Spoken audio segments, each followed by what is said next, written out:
Hi, I'm sorry to say this. I must have missed something, but my understanding is that the third decade is not dealing with Robert Kennedy's murder, not dealing with Martin Luther King's murder, not dealing with intelligence affairs generally, or the mob, or this or that. George, could you tell us what the connection is here, if any, with the research that we're doing into John Kennedy's murder?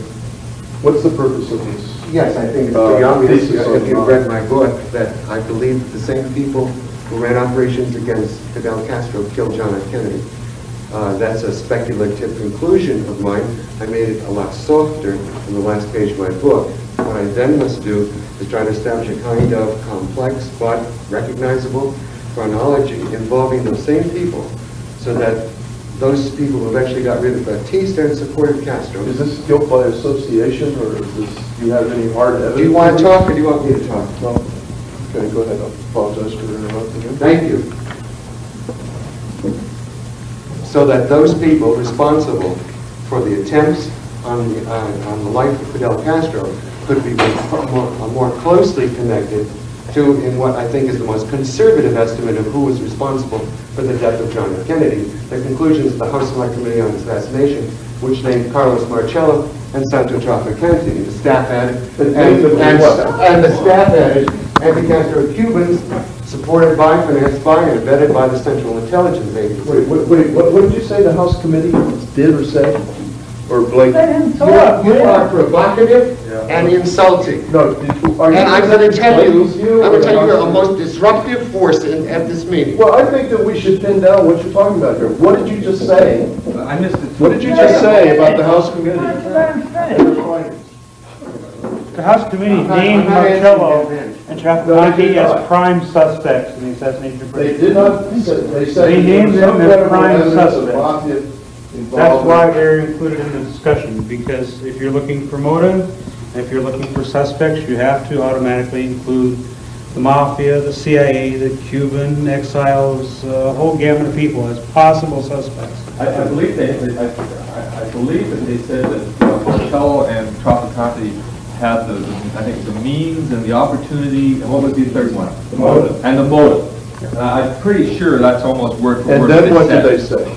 And then what was the rest of the you can't paragraph? publish a book and accuse somebody of killing anybody unless you can prove it, or you're going to be sued, or else knocked off. But they certainly said that those two particular mob leaders had the means, opportunity, and what's the other one? And the motive. And I'm sure most people here would agree that. Or let them get off because you charged them without enough evidence. There were very careful disclaimers in the rest of those paragraphs in the report of the committee explaining why they I'm not talking about the House Select Committee on Assassination. I'm talking about a research paper in progress that I try to give to you very carefully, all right? And you're obfuscating and obscuring the point.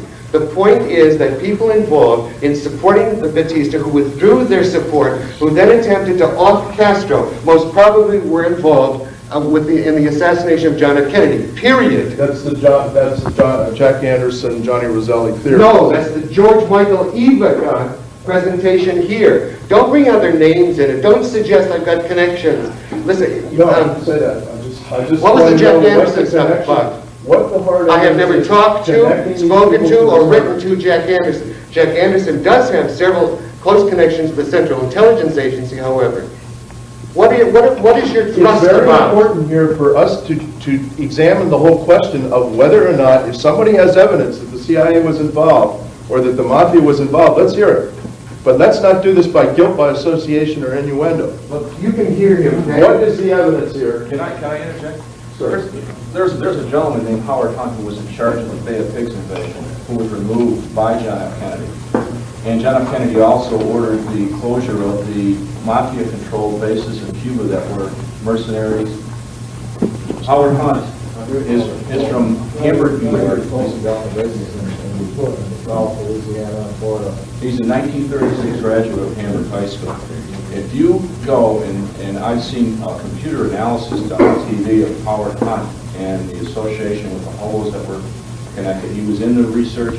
I think if you key into Bethesda, Maryland, and Howard Hunt, I think you're going to find that gentleman named Sturgis was also present at Dallas And I've gone to the site, and I think there's definitely some loose ends with the Dallas Police Department.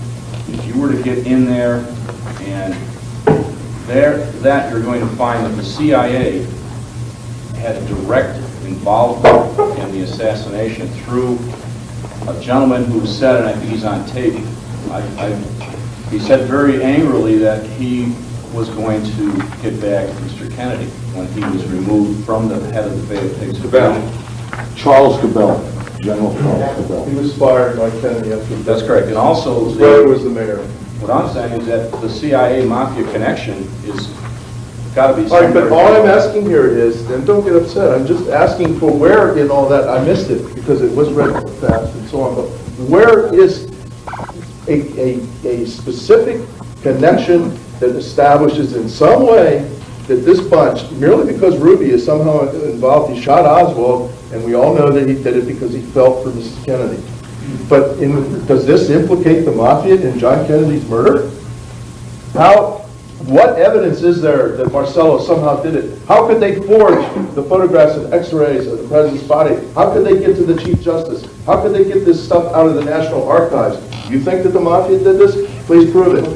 I think the sinister connection, the point that is to be made was a dark, sinister connection between elements of the CIA and the mafia in connection with Castro's assassination. And I think that apparatus that the CIA set up and was training to guerrillas to go in there for the Bay of Pigs and then later just to go in and kill Castro turned then essentially against President Kennedy because they felt that he had become a traitor by refusing the cover in the Bay of Pigs and then by promising Khrushchev that he wouldn't invade at all. And I don't want to take the weight off the probable involvement of Mafia and or Confederation figures in the assassination, or at least the intention to profit by his removal by switching to an attack upon the Central Intelligence Agency. I did say at the beginning that I now have evidence that there was an American intelligence connection to the operation right from 1957 on, that money came through Santiago, it came from an American intelligence source. So we're talking about American intelligence early supporting getting rid of Batista and supporting Castro. And the same group, supported by American intelligence with heavy money into Santiago, is a group that I think is at least in part or maybe greatly responsible for the assassination of John F. Kennedy. I'd just like to say, this is what we need here, is a good, hot discussion. This is the first time we've all been together. Harry Livingstone really needs introduction. Certainly he doesn't need to the group that were with us last night, and heard some of the interesting exchanges between Harry and some of the other people. But whether you are or not, nearly everybody is familiar with the, we can actually say, best-selling JFK book, High Treason, co-authored with Robert Roden. And he's going to speak with us today about some of his continuing investigation of the crime. Here.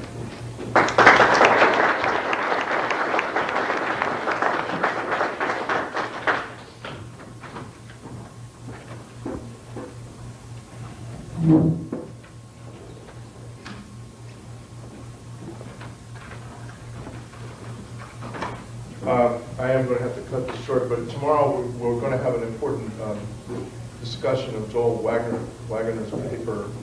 And is Joanna Braun? Joanna Braun? Yeah. Okay, raise your hand. Because that'll give me an opportunity to get a little bit more into the medical evidence and my current research. I'm here more to answer questions, really, than I am to make statements. I'm going to make a few statements to stimulate discussion, as you know I'm good at. And then feel free to interrupt me, and if there's anything on your mind, to try to get it out. We'll try to deal with some of these issues. Never forget that there are a great many documents missing from the National Archives.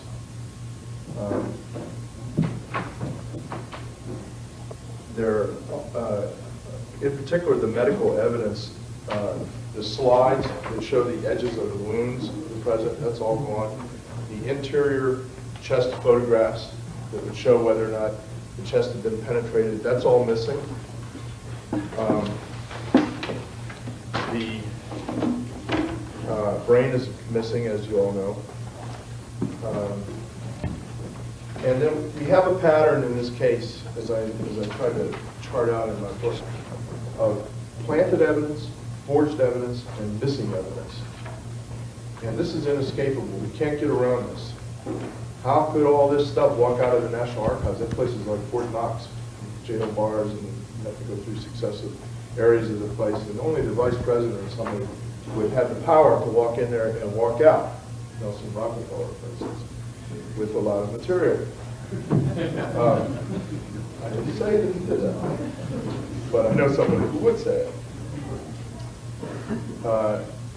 And so when you have a pattern like this, there has to be a suspicion of something going on. I think we're all a little bit sick to death of it. 27 years has gone by, and we have to get to the bottom of this case while the witnesses are still alive that know something, that know what the body looked like, know what the wounds look like. And I don't think we need a lot of hypothesis and synthesis and trajectory analysis and theories and everything. The autopsy report placed an entry wound right here on the back of the president's head, close to the hairline, slightly above, although Humes and Boswell said slightly below when they were being interviewed by the House Assassinations Committee doctors. The occipital protuberance, a little bump here. The Clark panel of 4 doctors, 2 of them from Baltimore, the medical examiner in Maryland, 60, 68, examined the photos and x-rays, and they found that that entry wound was up here. And in some of the photographs, you can quite clearly see that it's painted in the collar. I say painted because it is painted. It doesn't exist in some of the other photographs. In particular, I want you to notice, which I can pass these around, but I can't. This area here is out of focus. This was my discovery. I'm not a photo expert. I'm not trained in this. I don't know anything about it. Robert Groden never saw it. Robert Groden never understood x-rays, but I had been. My best friend's a chief radiologist. He had taught me how to read head x-rays in the late 60s, actually. So I am the person who discovered that the x-rays of the skull are totally incompatible with the photographs that show an undamaged face. And this was in 1978. And Lifton found it out in 1988 when I was doing the layout for my book, which I researched and wrote and self-published. And there were 12 people, 10 people sitting around the table, and me and Groden, and I explained why I wanted to have that x-ray of the skull side by side with this picture, because it shows that they are incompatible. That's when Groden found it out, and he told Lifton, who's been paying him all these years. So this area is out of focus here. The background is in focus. The foreground here, the part closest to the camera, is perfectly in focus. But all this area is smudged and whatever. But it's fake. The color photographs, which Groden has, in my opinion, are very clever paintings. And I blurted that out in 1979 when I saw those. I said, I think these are very clever paintings. This got me in a lot of trouble with these people, but certain people have a franchise in this case, and it's always either or, black or white. See, never yin yang, never something in between, a third answer to all of this. It's either body alteration or this is a matte line, matte insertion process, but not something else. Not that they didn't colorize the docs drawings, which are tracings of forgeries. See, you have to ask how certain people, paint certain things. But I want to tell you this now, and we'll get into this tomorrow with Joel's lecture.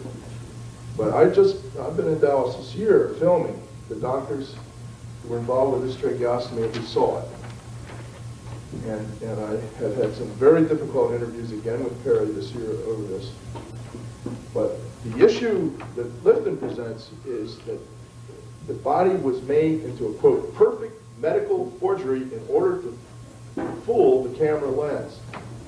This is absolutely preposterous, according to Cyril Wecht and many every other doctor I've talked to. So the question is, was the body altered or was it tampered with? And we have major semantic problems when people are not trained in humanities and language and English and history, but they're engineers, and they confuse the word laceration with incision, or confuse alteration with tampering. This body may very well have been tampered with. I'm learning many things from the witnesses that Lifton had that they told him that he did not tell you because it conflicts with his theories. Many things that he did say, but he withheld other information, many things that were distorted.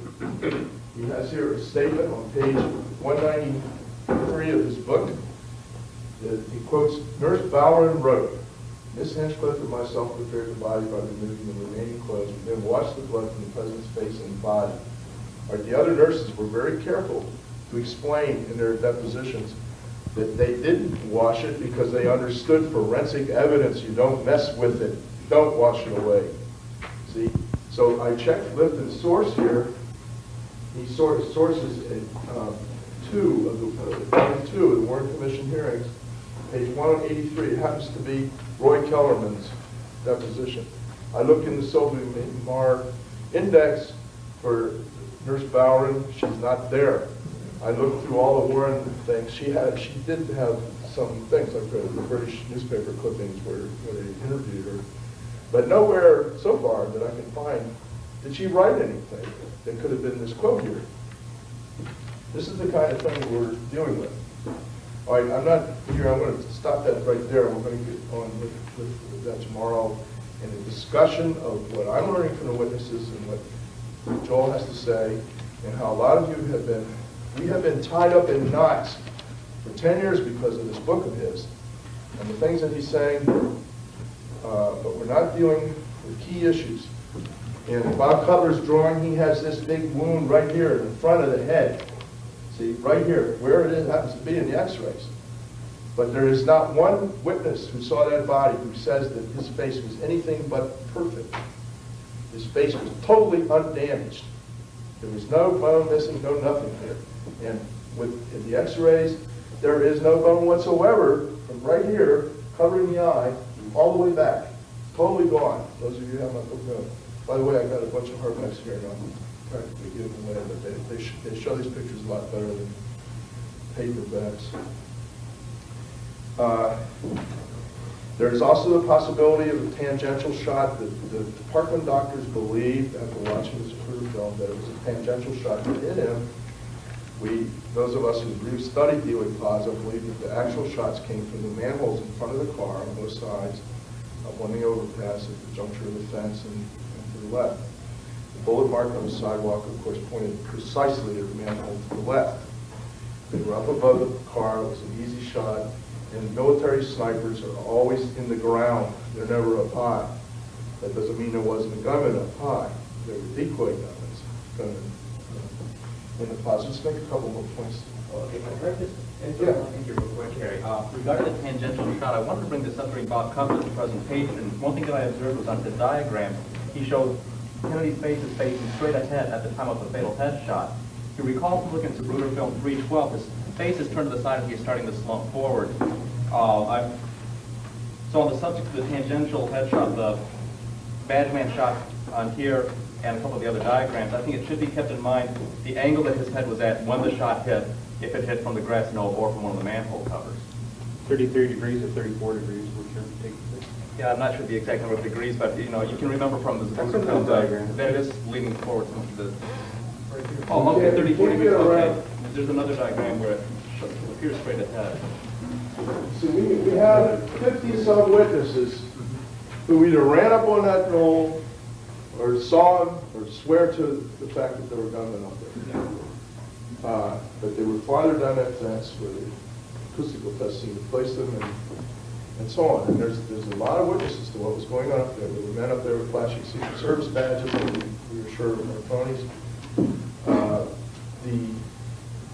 It would have been impossible for Bowers to see a man in a 6th floor window and identify him. In fact, there's questions about that. Yeah. I just want to make sure that we clear this up before we get too far. Are you saying that the headshot came from the manhole on the left-hand side in front of the limousine? I believe that one shot had to have come from there because of the bullet mark, which is no longer on the sidewalk. Yeah, but I mean, do you mean the headshot?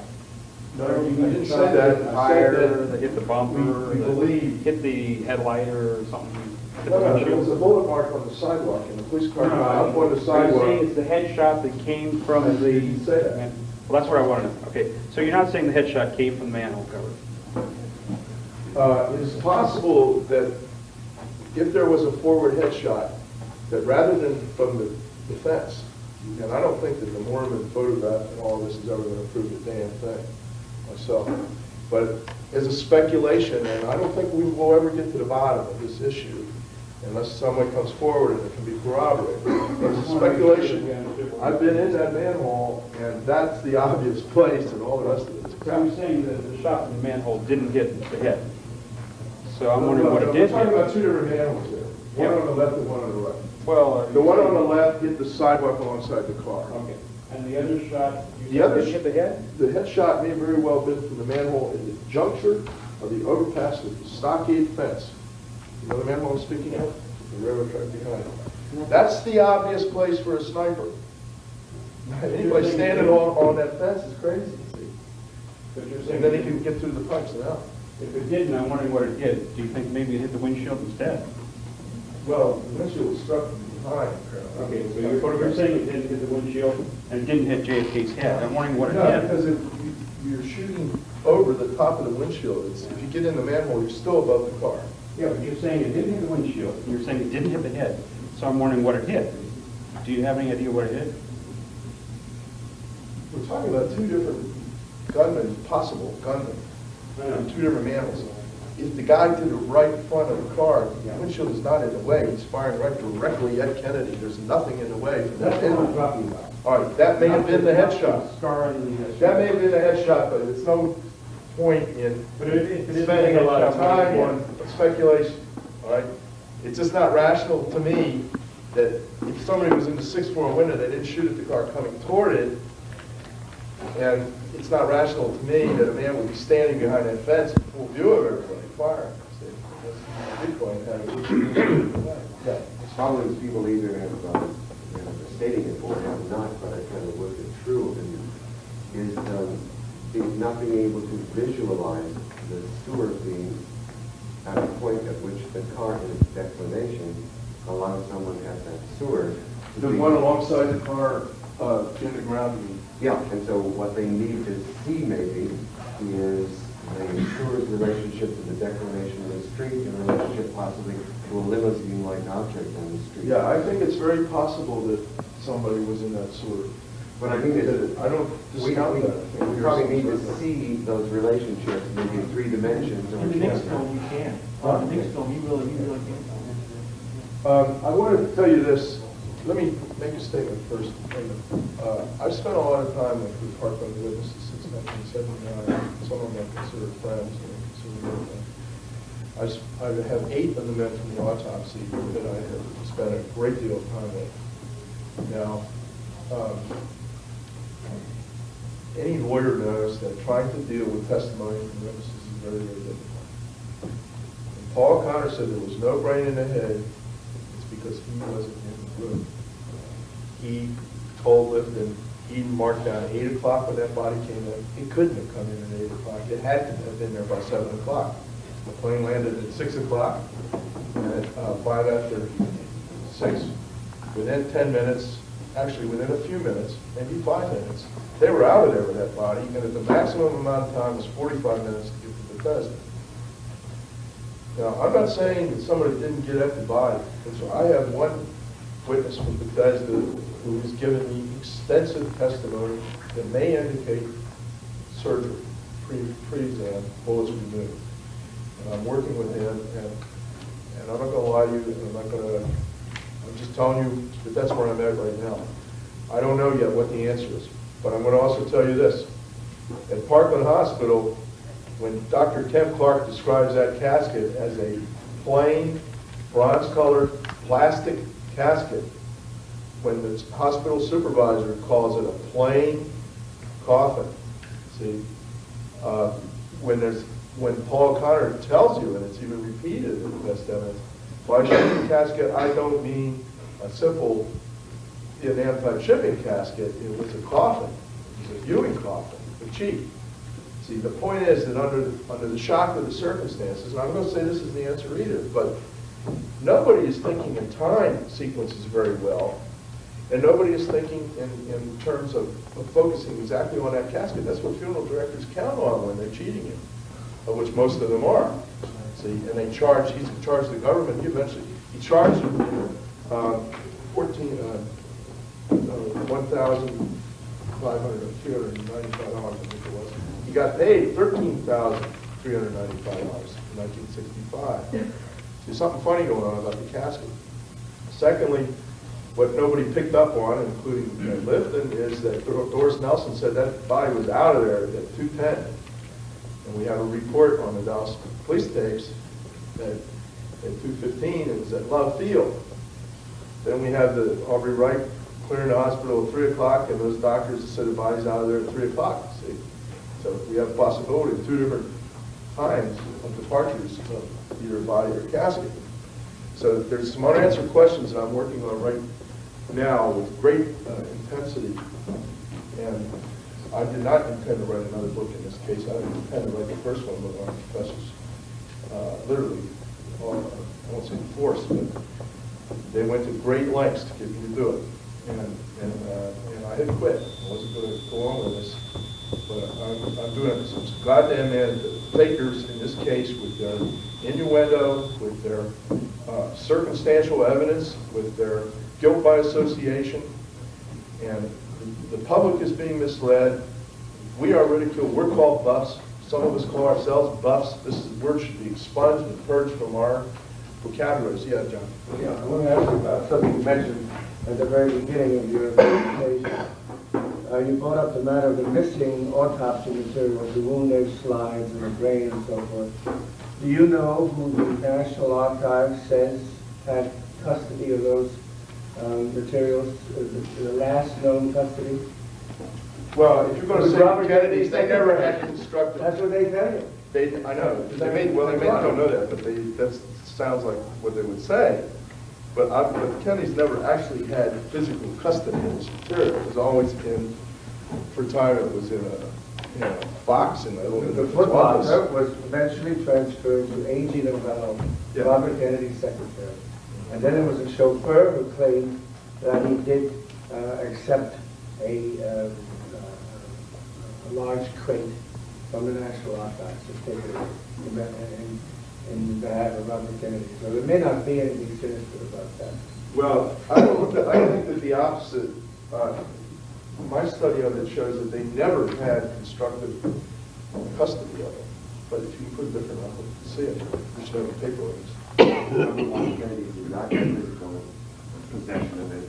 Number two, the agents transferring were Treasury agents, specifically most probably the Secret Service. So they're between one transfer point and another. Federal agents have possession of the locker, probably Secret Service. But you need to find out who the transfer agents were. At that point, it's again in possession of people who might have been involved in an attempt. I will tell you on the 7th of December. But every time it's transferred, every time it's transferred, it's in the hands of Secret Service agents or federal agents. It was never out of their hands.